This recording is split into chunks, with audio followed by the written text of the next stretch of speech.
जतिन, दावे सभी दलों ने किए हैं और सरकार बनाने के दावे तमाम दल कर रहे हैं, लेकिन जैसा कि लोकसभा में भी हमने देखा सीधी फाइट कांग्रेस और बीजेपी में रही। इस तरह की विधानसभा में भी हमें संकेत मिले, आसार इस तरह के नजर आए।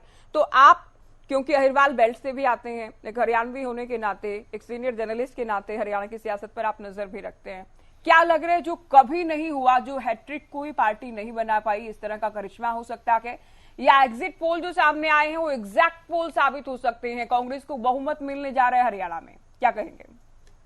देखिए, बिल्कुल शुरुआत करते हैं हम लोकसभा के नतीजों से। 2024 के लोकसभा के जो नतीजे आए उसके बाद से कांग्रेस उत्साहित दिखी। हालांकि लोकसभा चुनाव से ठीक पहले जब प्रचार चल रहा था तो बीजेपी हावी नजर आ रही थी, लेकिन जब नतीजे आए तो 5-5 सीटों पर बट गई हैं दोनों पार्टियां, बीजेपी और कांग्रेस। उसके बाद कांग्रेस शुरू करती है कि लोकसभा में हाफ और विधानसभा में साफ। तो वहीं कहीं ना कहीं हो सकता है जो एग्जिट पोल दिखाए जा रहे हैं वो सच भी साबित हो सकते हैं।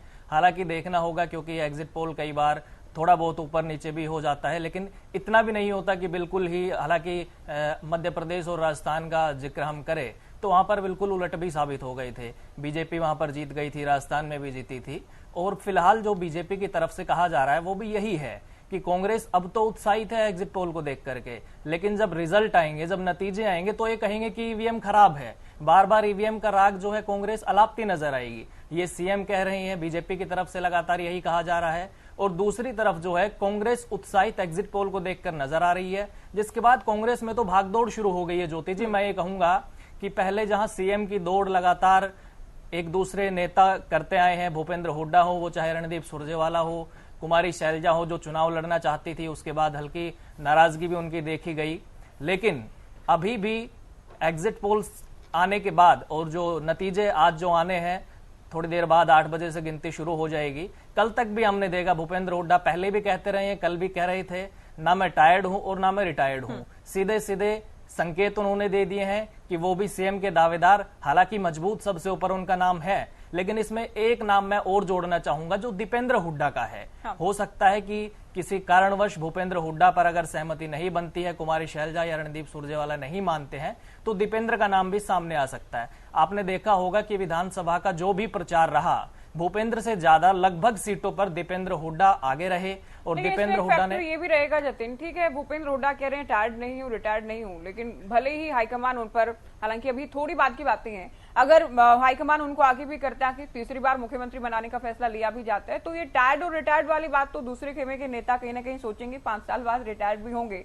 लेकिन दीपेंद्र हुड्डा को मौका देना, भूपेंद्र हुड्डा के परिवार में, उनके कुनबे में दूसरी पीढ़ी को आगे बढ़ाना, सीएम की कुर्सी हुड्डा परिवार में भेज देना, ये भी बहुत बड़ा रिस्क जो दूसरे नेता के जो कि सीएम की कुर्सी पर नजर रखे उनके सामने होगा। बिल्कुल, ये बिल्कुल बड़ा रिस्क होगा, क्योंकि एक तरफ जो है, मैं इसमें एक चीज और जोड़ना चाहूंगा ज्योति जी, जैसे बीजेपी परिवारवाद का आरोप लगाती रही है। प्रचार में भी बीजेपी ने जो प्रचार किया उसमें भी कहा कि बाप और बेटे के सहारे कांग्रेस चल रही है। किरण चौधरी ने पहले कांग्रेस छोड़ी, उन्होंने भी भूपेंद्र हुड्डा पर आरोप लगाकर कांग्रेस छोड़ी थी। इसके अलावा जो कांग्रेस में अंदर खाते जो चल रहा है, वो चाहे रणदीप सुरजेवाला है, वो चाहे कुमारी शैलजा है, वो भी भूपेंद्र हुड्डा पर अंदर खाते आरोप लगाती रही हैं। और वन मैन आर्मी एक तरीके से, जैसे कहा जाता है हरियाणा में, Hooda is Congress and Congress is Hooda. तो ये कहीं ना कहीं हो सकता है सच साबित होता दिखाई भी दिया टिकट वितरण में, क्योंकि 70 से 72 के जतिन, बिल्कुल इस पर हम चर्चा करेंगे। एग्जिट पोल हरियाणा में बहुमत की सरकार दिखा रहे हैं, सभी एग्जिट पोल्स। हालांकि बहुत बार हमने देखा एग्जिट पोल गलत भी साबित हुए हैं, सिरे से नकारे भी गए, फेल भी साबित हुए हैं। लेकिन बीजेपी की हम बात करें, कार्यवाहक सीएम नायब सिंह सैनी भी जीत का दावा करते नजर आए, जो कि उनका बनता भी है करना। तो क्या बीजेपी जो सीटें जहां पर कड़ा मुकाबला है, नेक टू नेक फाइट के, उसमें उम्मीद कर रही है कि जो फ्लोटिंग वोट है, हालांकि वो जाता तो वेव के साथ, क्या इस बात को लेकर कि गवर्निंग पार्टी जो होती है, सत्ता में जो पार्टी होती है, उसे कहीं ना कहीं फायदा मिल जाता है, या जो कुछ इंडिपेंडेंट्स मजबूत स्थिति में है, या जिस इनेलो को लेकर बार बार कहा गया, तो ये जो बी टीम है, क्या इनके सहारे बीजेपी प्रयास कर रही है कि ठीक है हम सिंगल लार्जेस्ट पार्टी या उसके आसपास भी पहुंचे तो हंग असेंबली जैसे हालात हरियाणा में बन पाए? क्या उसके लिए गणित लगाना शुरू कर दिया गया होगा बीजेपी की ओर से? देखिए, बिल्कुल समीकरण और गणित ये लगातार राजनीति में लगाए जाते हैं, और खासकर आज जब नतीजे आने वाले हैं तो बहुत सी ऐसी सीटें हैं। एक तरफ तो बीजेपी को देखो, सीधी सीधी बात है, जब लगातार कोई 10 साल राज करता है तो एंटी इनकम्बेंसी, सत्ता विरोधी लहर हो जाती है, जो कि हरियाणा में फिलहाल देखने को भी मिली। क्योंकि 2019 और 2014 में जिस तरह का एक मनोबल जो बीजेपी का दिखाई दिया था, वो 2024 के इस चुनाव में नहीं दिखाई दिया। और कुछ ऐसी सीटें हैं जिसमें कल भूपेंद्र हुड्डा भी कह रहे थे कि नायब सैनी की सीट फंसी हुई है। तो एक तरीके से देखा जाए तो लाडवा से पिछली बार कांग्रेस के विधायक वहां पर मेवा सिंह थे, और इस बार सभी मौजूदा विधायकों को कांग्रेस ने टिकट भी दिया, तो लाडवा से मेवा सिंह को भी टिकट मिला। और नायब सैनी की सीट बदल दी गई।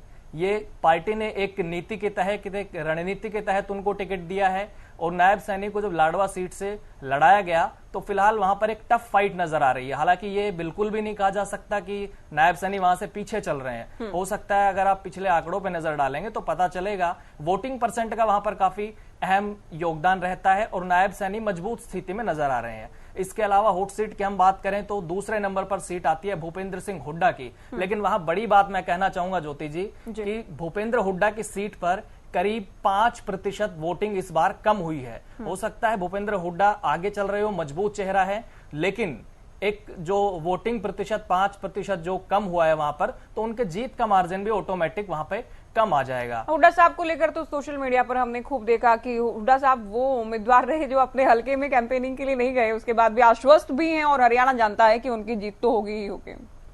बिल्कुल आपने ठीक कहा है, क्योंकि भूपेंद्र हुड्डा आपने देखा होगा दूसरे हलकों में भी इस बार खास तौर पे नहीं दिखाई दिए, क्योंकि वो भले ही नामांकन करवाने के लिए अलग अलग पहुंचे थे। क्योंकि सबसे पहले उन्होंने जो नामांकन करवाया, मुझे याद है चिरंजीव राव के लिए रेवाड़ी में वो सबसे पहला नॉमिनेशन कराने के लिए पहुंचे थे।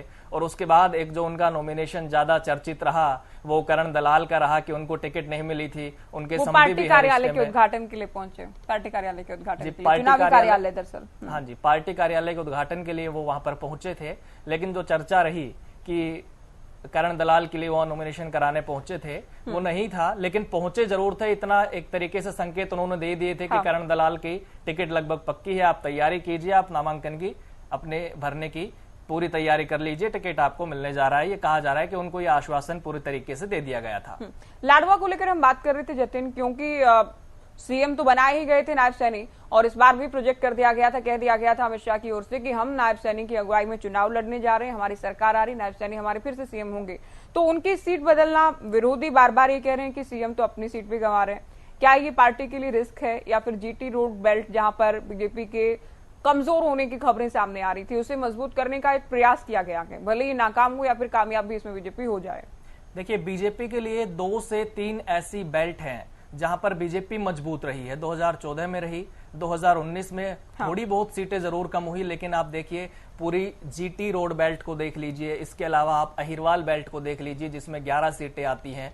उनमें से भी बीजेपी को 2019 में 8 सीटें मिली थी। एक निर्दलीय राकेश दौलताबाद जरूर बादशाहपुर से जीते थे, 2 कांग्रेस के खाते में गई थी, वो महेंद्रगढ़ और रेवाड़ी की थी। इसके अलावा 8 सीटें अहिरवाल बेल्ट की गई। इसके अलावा आपको जीटी रोड बेल्ट जो जिक्र आप कर रहे हैं, जीटी रोड बेल्ट की भी अधिकतर सीटें बीजेपी के पास गई। यानी ये ऐसा इलाका है जो बीजेपी के साथ खड़ा होता नजर आ रहा है। और एक बात मैं आपको ये भी बताना चाहूंगा कि लोकसभा के चुनाव में जो गुरुग्राम की सीट और महेंद्रगढ़ की सीट, जहां पर अहिरवाल का इलाका है, ये दोनों सीटें बीजेपी के खाते में गई। भले ही दूसरे हलके से जो 3 सीटें हैं, क्योंकि 5-5 सीटें दोनों पार्टियों ने जीती हैं, 3 सीटें दूसरे हलकों में हारी है, लेकिन अहिरवाल यहां भी बीजेपी के साथ खड़ा रहा है।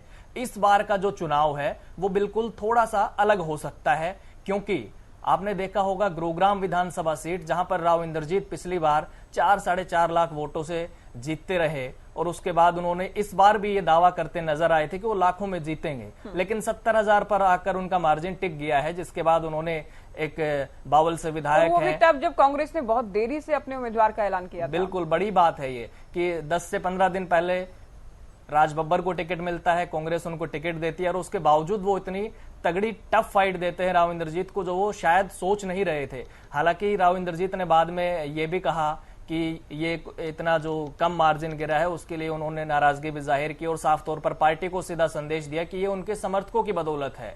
वैसे अच्छा जतिन, क्योंकि आप भी अहिरवाल से ही आते हैं, इस बार हमने देखा कि राव साहब के तेवर भी बदले नजर आए। उनकी बेटी 2014 से जिनके लिए प्रयास कर रहे थे कि उनको टिकट मिले, उनको टिकट भी मिल गया, अटेली से टिकट ले आए। उसके बाद हमने कैंपेनिंग के दौरान देखा कि अपनी बेटी को लेकर कहते हैं, आपने भी शायद वो वीडियो देखा होगा, कि आप कहें तो मैं इसको आशीर्वाद दूं, आप कहें तो मैं इसके सिर पर हाथ रखूं। तो राव साहब को भी कहीं ना कहीं इस बात की भनक तो है कि वो पहले जैसे कि बिल्कुल एक तरफा रामपुरा हाउस से ही साउथ हरियाणा की पॉलिटिक्स चलेगी, ऐसा बिल्कुल नहीं है। लोग कहीं ना कहीं बदलाव के मूड में हैं, संकेत हैं उनको इस बात के।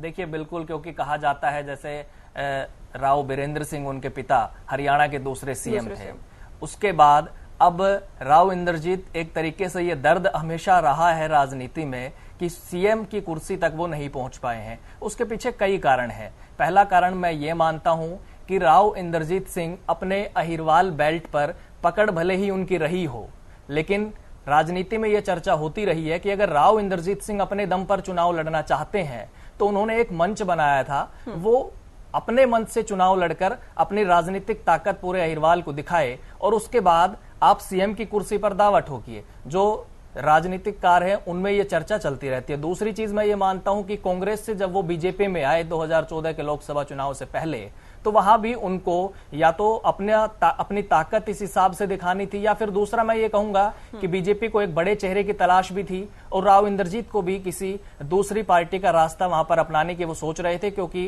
कांग्रेस 2014 में हरियाणा में कहीं ना कहीं खत्म होती नजर आई थी और पहली बार बीजेपी हरियाणा में अपने दम पर बहुमत में हरियाणा में अपनी सरकार बना पाई थी।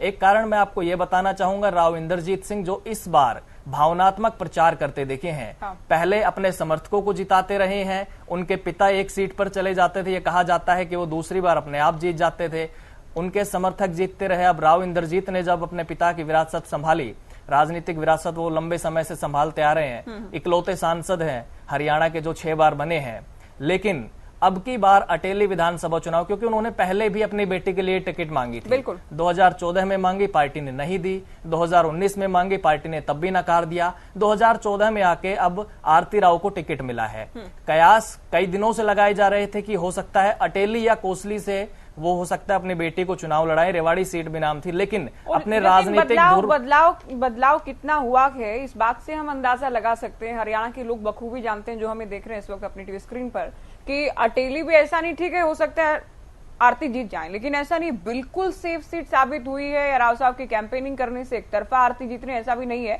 कड़ी टक्कर वहां भी देखी जा रही, हो कुछ भी सकता है। एक कालावाली से रिपोर्ट हम दिखा देते हैं, उसके बाद चर्चा करते हैं। हमारे संवाददाता रिपोर्ट आपको दिखा रहे हैं किस तरह की सुरक्षा व्यवस्था की गई है, वोट काउंटिंग को लेकर, परिणाम को लेकर, मतगणना को लेकर क्या कुछ तैयारियां हैं। पहली रिपोर्ट आप देख लीजिए। आज मतगणना होनी है, मतगणना केंद्र पर हम पहुंच चुके हैं। अगर कालावाली की बात करें तो कालावाली विधानसभा के लगभग 1,40,000 मतदाताओं ने अपने मत का प्रयोग किया है। सभी प्रत्याशियों की जो है किस्मत है ईवीएम में कैद है, उसको लेकर कहीं ना कहीं अगर बात की जाए कार्यकर्ताओं की, प्रत्याशियों की जो धड़कनें हैं वह बढ़ती नजर आ रही हैं। और कहीं ना कहीं प्रशासन की बात करें तो प्रशासन अलर्ट जो नजर आ रहा है, इसको लेकर कहीं ना कहीं प्रशासन पूरा अलर्ट है। चप्पे चप्पे पर जो बात करें गुप्तचर विभाग की जो निगाहें हैं वह बनी हुई हैं। अब देखना यह होगा कि किस प्रत्याशी की किस्मत चमकती है और आने वाले दिनों में किस पार्टी की सूबे में सरकार बनती है। हरियाणा न्यूज के लिए कालावाली से जगदीश प्रजापति।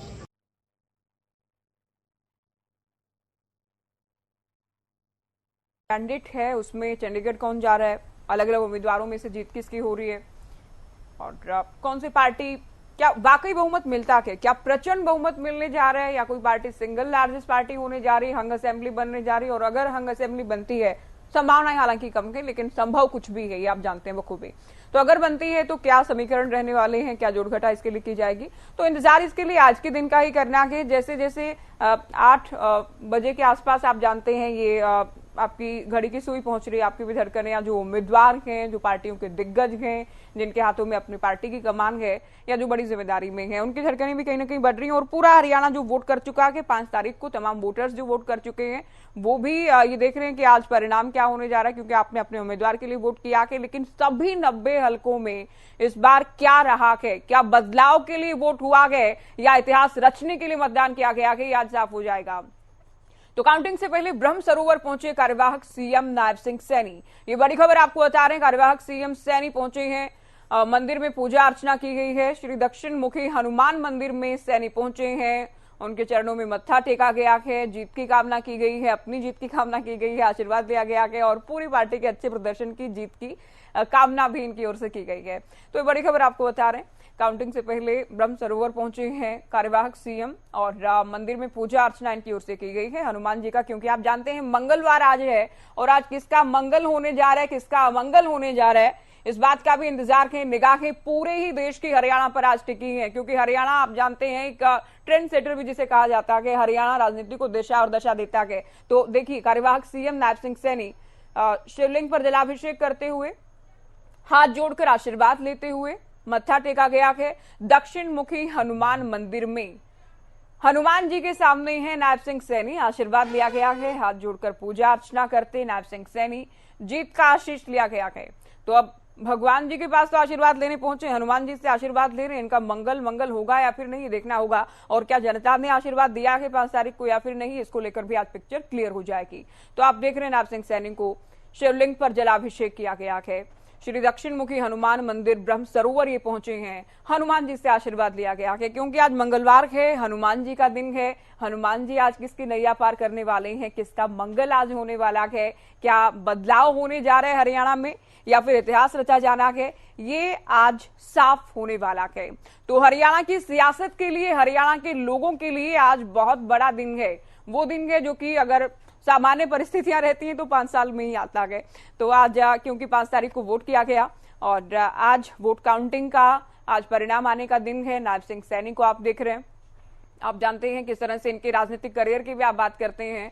केंद्रीय मंत्री, पूर्व मुख्यमंत्री मनोहर लाल की करीबी माने जाते रहे हैं। पार्टी में अलग अलग पदों पर ये रहे हैं और नारायणगढ़ से 2014 में विधायक बनकर आए। मनोहर पार्ट 1 में राज्य मंत्री रहे। कुरुक्षेत्र से लोकसभा चुनाव इनकी ओर से लड़ा गया, कुरुक्षेत्र से सांसद ये बने। लोकसभा चुनाव से पहले पार्टी की कमान इनको सौंप दी गई थी, प्रदेश अध्यक्ष बनाया गया था। और जैसे एक बहुत बड़ा परिवर्तन हरियाणा सरकार में किया जाता है, बीजेपी हाईकमान की ओर से सरकार की मुखिया को बदला जाता है, मनोहर लाल को करनाल से मैदान में उतार दिया जाता है लोकसभा के लिए और उससे ठीक पहले नायब सिंह सैनी को अप्रत्याशित ढंग से अचानक सीएम बना दिया जाता है। तो उसके बाद भी देखिए लोकसभा चुनाव इनकी अगुवाई में लड़ा गया। इनकी सीट को लेकर भी चर्चाएं थी। विरोधी तो कह रहे थे सेफ सीट ढूंढ रही है बीजेपी, लेकिन बीजेपी जाहिर है अपना गणित जिस तरह से भी क्या जीटी रोड बेल्ट पर मजबूत करना है। करनाल से क्योंकि मनोहर लाल 2 बार चुनकर आए और बाय इलेक्शन में करनाल से ही नायब सिंह सैनी को चंडीगढ़ भेजा गया, तो करनाल से न लड़ाकर चर्चाएं थी। हालांकि हरियाणा न्यूज ने सबसे पहले आपको ये बताया था कि लाडवा से सीएम चुनाव लड़ने जा रहे हैं, तो रादौर को लेकर भी चर्चाएं थी, नारायणगढ़ को लेकर भी चर्चाएं थी और लाडवा को लेकर भी नाम भेजा गया था। आप जानते हैं जिस तरह से गुरुग्राम में चर्चा हुई कि अलग अलग पैनल में सैनी का, इस वक्त के कार्यवाहक सीएम सैनी का उस वक्त नाम भेजा गया था। तो लाडवा से फाइनली ये चुनाव लड़ रहे हैं। मेवा सिंह इनके सामने है। लाडवा सीट 2008 में आप जानते 2008 की परिसीमन के बाद ये अस्तित्व में आई। इनेलो यहां से जीती है एक बार, आप जानते हैं। बीजेपी के पवन सिंह जो कि इस बार नारायणगढ़ भेज दिए गए हैं, उन्होंने 2014 में जीत हासिल की थी। 2019 में कांग्रेस की झोली में, कांग्रेस के खाते में ये सीट गई थी। मेवा सिंह यहां से चुनकर आए थे और इस बार की कैंपेनिंग भी अगर आपने देखी होगी, मेवा सिंह ने भी जमकर पसीना बहाया है और कांग्रेस के तमाम दिग्गज दावा ये कर रहे हैं कि लाडवा नहीं बचा पा रहे हैं सीएम, लाडवा नहीं जीत पा रहे हैं दरअसल। तो अब देखना ये है हनुमान जी इनको आशीर्वाद देते हैं या फिर नहीं, और हनुमान जी के आशीष से ही जनता ने इनको 5 तारीख को आशीर्वाद दिया या फिर नहीं। मंगल इनका होने वाला है या फिर कोई आप कहें कि क्योंकि किसी न किसी का तो अमंगल होना ही है, दावे सबने किए हैं, लेकिन आज क्या होने जा रहा है, जनता ने क्या तय किया है, जनता का आशीष, जनता का आशीर्वाद, जनता का साथ, जनता का प्यार और भरोसा किसके साथ है, ये आज वोट काउंटिंग के साथ ही, आज रुझानों के साथ ही और जैसे जैसे रुझान परिणाम में तब्दील होने शुरू होंगे, ये आज साफ होने जा रहा है।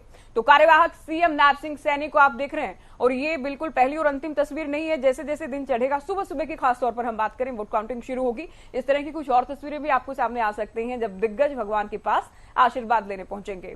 तो शिवलिंग पर जलाभिषेक करते और हाथ जोड़कर आशीष लेते, हनुमान जी के सामने पूजा अर्चना करते, मत्था टेकते कार्यवाहक सीएम नायब सिंह सैनी। तो अलग अलग तस्वीरें लगातार हम दिखाते रहेंगे आपको टैली के जरिए, आप ग्राफिक्स भी देखते रहिएगा। हम 2014 का परिणाम भी आपको दिखा रहे हैं, 2019 का परिणाम भी आपको दिखा रहे हैं, धाकड़ मुकाबला कहां गए, सीधी नेक टू नेक फाइट कहां पर गए, त्रिकोणीय मुकाबला होने के कहां आसार के, ये भी हम आपको दिखा रहे हैं। और जैसे जैसे रुझान आने शुरू होंगे इस टैली में अपडेट भी कर दिए जाएंगे, कहां कौन आगे चल रहा है, कहां जीत होती नजर आ रही है, कहां से कौन पीछे है, कौन से दिग्गज, आप क्योंकि अलग अलग जो दिग्गज हैं उनकी हम खासतौर पर बात कर रहे हैं, जिन पर पूरे प्रदेश की निगाहें हैं और प्रेस्टीज इश्यू ये चुनाव अपने आप में जिनके लिए रहा है, उनसे जुड़ी हर अपडेट भी हम आपको देते रहेंगे। स्टूडियो में एक बार फिर से साधना मेरी सहयोगी मेरे साथ जुड़ गई, जतिन को आप पहले भी सुन रहे थे। साधना, क्या लग रहा है, आपका अनुमान क्या है? एग्जिट पोल कांग्रेस की सरकार बनाते दिखा रहे हैं, बीजेपी अब भी कॉन्फिडेंट है, तो क्या ये एग्जैक्ट पोल साबित होंगे या फिर नहीं, ये भी अपने आप में सवाल है। और इससे पहले कार्यवाहक सीएम नायब सिंह सैनी को भी हम देख रहे थे, लगता है आशीर्वाद मिला होगा क्योंकि फाइट कड़ी है। हालांकि ऐसा नहीं है कि नायब सिंह सैनी कमजोर चल रहे हैं, संभव है कि उनको एज चूंकि सीएम होने के नाते रहा होगा, लेकिन मुकाबला कड़ा रहा, क्या कहेंगे? बिल्कुल ज्योति, यहाँ पर सबसे बड़ी चीज ये है कि क्योंकि आज का दिन सबसे ज्यादा अहम भी माना जा रहा है और सबसे ज्यादा अहम इसलिए भी हो जाता है, तमाम जितने भी दिग्गज हैं वो लगातार पूजा अर्चना करते हुए नजर तो आ रहे हैं, लेकिन कांग्रेस को जिस तरह से बढ़त मिलती हुई नजर भी आ रही है। कांग्रेस अपने आप में कॉन्फिडेंट तो उसी दिन हो गई थी जब लोकसभा चुनाव के परिणाम आए और उसके बाद से लगातार कॉन्फिडेंट नजर आई। जिस तरह से हम भी लगातार तस्वीरें दिखाते रहे हैं, पूर्व सीएम भूपेंद्र सिंह हुड्डा दावा करते रहे हैं कि इस बार बीजेपी चली जाएगी और कांग्रेस आ रही है, तो ये तमाम तरह के दावे नहीं अब बल्कि सच भी साबित हो रहा है ज्योति। और जिस तरह से आज का दिन सबसे ज्यादा अहम इसलिए भी माना जा रहा है और क्योंकि आज हम ये तस्वीर देख पाएंगे कि आज जो विधानसभा चुनाव के जो सटीक नतीजे हैं लगातार हम दर्शकों तक दिखा भी रहे हैं और शाम तक क्लियर भी हो जाएगा। हालांकि सुबह 8 बजे से ही रुझान जो है आने शुरू भी हो जाएंगे और लगातार तस्वीरें भी हम साझा कर रहे हैं। सीएम जो कार्यवाहक सीएम है नायब सिंह सैनी पूजा अर्चना करते हुए नजर भी आ रहे हैं और कांग्रेस जो पहले से ही अपने आप में कॉन्फिडेंट नजर आ रही थी, बिल्कुल उनका पहले से ही कहना था कि हम कांग्रेस कॉन्फिडेंट नजर आ रही थी। ग्राउंड पर हम गए, वोकल वोटर्स, हालांकि कई बार साइलेंट वोटर पूरा खेल बदल देता है और बीजेपी का वोटर अमूमन साइलेंट ही माना जाता है। तो जो लोग आगे बढ़कर बात कर रहे थे हमारी टीम से, वो कम से कम साफ तौर पर ये कह रहे थे, बिल्कुल साफ गोई से ये कह रहे थे, खुलकर ये कह रहे थे, बेबाकी से बार बार ये कह रहे थे कि इस बार तो परिवर्तन होने जा रहा है। भिवानी से रिपोर्ट हम दिखा देते हैं, हमारे संवाददाता रवि जांगड़ा ईवीएम से जुड़ी सुरक्षा और तमाम तैयारियों को लेकर ये रिपोर्ट आपको दिखा रहे हैं, देखिए। मेरे पीछे दिख रही है गहमा गहमी इस बात की परिचायक है कि आज किस तरह से पूरे प्रदेश में मतगणना केंद्रों पर इस तरह का आलम देखा जा रहा है। मल्टी लेयर बैरिकेडिंग की गई है, बाहर से अंदर कोई आ नहीं सकता है। महज और महज जिनके पास अधिकार पत्र है, महज और महज जिनके पास इस तरह से अथॉरिटी लेटर है, वही अंदर आ रहे हैं। पुलिस के द्वारा मल्टी लेयर बैरिकेडिंग की गई है। आप देख पाएंगे यहाँ पर भिवानी के हरियाणा विद्यालय शिक्षा बोर्ड स्थित मुख्यालय में इस वक्त हम मौजूद है। यहाँ पर चारों विधानसभाओं, अगर मैं बात करूं तो शाम, भवानीखेड़ा, भिवानी और लोहारू, चारों विधानसभाओं के लिए यहाँ पर मतगणना का कार्य किया जाना है। यही स्ट्रॉन्ग रूम्स थे और इन स्ट्रॉन्ग रूम की सुरक्षा इतनी कड़ी की गई है कि ईवीएम की सुरक्षा की अगर बात की जाए तो इतनी कड़ी की गई है। मल्टी लेयर बैरिकेडिंग यहाँ पर की गई थी, 3 टियर सुरक्षा। अंदर की अगर मैं बात करूं, सीआईएसएफ के जवान तैनात किए गए थे। बीच में अगर बीच की लेयर की बात करूं, आईआरबी यानी हरियाणा आर्म्ड पुलिस के जवान तैनात किए गए थे और स्थानीय पुलिस के जवान भी तैनात किए गए हैं एंट्री पॉइंट पर। लेकिन इस बीच वहां जाने से पहले भी मल्टी लेयर बैरिकेडिंग की गई है बाकायदा। कोई भी शख्स यहाँ पर, कोई आम या खास, कोई भी अंदर बिना छानबीन के, बिना फ्रिस्किंग के नहीं जा पा रहा है। आप देख पाएंगे तस्वीरें भिवानी के स्ट्रॉन्ग रूम के बाहर की ये तस्वीरें हैं। यहाँ पर अंदर मतगणना की जाएगी और मतगणना से पूर्व की ये तस्वीरें एक्सक्लूसिवली हरियाणा न्यूज पर आप देख पा रहे हैं किस तरह से पुलिस के अधिकारी कर्मचारी यहाँ पर बहुतायत में तैनात हैं। अंदर की तस्वीरें भी दिखाएंगे, लेकिन इससे पहले आप देख पाएंगे किस तरह से हर जो मतगणना के लिए एजेंट है या अभिकर्ता है या उनके साथ साथ अगर मैं बात करूं जो कर्मचारी हैं जो मतगणना कार्य में मशरूफ होंगे, उनकी बाकायदा फ्रिस्किंग के बाद ही उनको अंदर जाने दिया जा रहा है। कोई चीज, कोई भी ऐसी वस्तु, उनको यहाँ तक कि पेन भी अंदर नहीं ले जाने दिया जा रहा है। बेल्ट इत्यादि उतरवाए जा रहे हैं। तमाम चीजें अगर मैं बात करूं, क्योंकि सुरक्षा के लिहाज से अगर बात की जाए, किसी भी तरह से मतगणना के दौरान कोई निष्पक्षता, कोई इस तरह से पारदर्शिता भंग ना हो, उसके मद्देनजर इस तरह के इंतजाम किए गए। बाकी तस्वीरें भी आपको दिखाएंगे, लेकिन इस बीच ये तस्वीरें आप देख पाएंगे किस तरह से यहाँ पर बड़ी तादाद में पुलिस कर्मचारी अधिकारियों का पहरा है और परिंदे तक पर नहीं मार सकते हैं। इससे पूर्व की अगर मैं बात करूं, ईवीएम मशीनों की सुरक्षा के लिए सीसीटीवी कैमरों से निगहबानी की जा रही थी। लगातार पिछले 2 दिन से लगातार न केवल अंदर बल्कि बाहर सीसीटीवी कैमरे लगाए गए हैं। ड्रोन के द्वारा भी कहीं न कहीं मॉनिटरिंग की जा रही है। ड्रोन्स के जरिए भी भिवानी पुलिस के द्वारा मॉनिटरिंग की जा रही है। और ये यहाँ का आलम नहीं है। 1031 जो कैंडिडेट थे, अगर मैं पूरे प्रदेश की बात करूं, 90 विधानसभा क्षेत्रों में, जिनमें 73 सामान्य विधानसभा है जबकि 17 आरक्षित सीट्स हैं, तो उनके लिए 1031 कैंडिडेट चुनाव मैदान में थे। पूरे प्रदेश में 20,629 मतदान केंद्रों पर मतदान किया गया था। ऐसे बूथ बनाए गए थे। और इसके अलावा अगर बात की जाए, 464 निर्दलीय प्रत्याशी भी चुनाव मैदान में थे। कई सारे जो कैंडिडेट थे उनकी प्रतिष्ठा दांव पर लगी हुई है। ऐसे में उससे पहले की तस्वीरें हैं, मतगणना 8 बजे शुरू होगी, लेकिन उससे पहले की ये तस्वीरें हैं जहां पर बाकायदा गहन छानबीन के बाद, गहन फरिश्किंग के बाद जो है अंदर जाने दिया जा रहा है। तो भिवानी की तस्वीरें जहां पर 4 विधानसभा क्षेत्रों की मतगणना होनी है। कई सारे दिग्गजों की साख यहां पर दांव पर लगी है। चाहे बंसीलाल परिवार के पोता पोती की बात करें, श्रुति चौधरी, अनिरुद्ध चौधरी की बात करें, इसके अलावा प्रदेश के कृषि एवं वित्त मंत्री रहे जेपी दलाल की प्रतिष्ठा भी यहाँ पर दांव पर लगी है। साथ ही साथ अगर मैं बात करूं, लगातार 5वीं बार चुनाव मैदान में उतरे भिवानी से 3 बार के विधायक घनश्याम दास सर्राफ भी इस बार एक बार फिर से चुनाव मैदान में है। तो कई सारे ऐसे दिग्गज जिनकी प्रतिष्ठा इस चुनाव में दांव पर लगी है। बहरहाल किसके सिर पर ताज सजेगा ये तो वक्त बताएगा, लेकिन फिलहाल की जो ये तस्वीरें हैं ये उससे पहले की हैं जब मतगणना कार्य शुरू होगा। वीडियो जर्नलिस्ट सुमित अवस्थी के साथ रवि जांगड़ा, हरियाणा।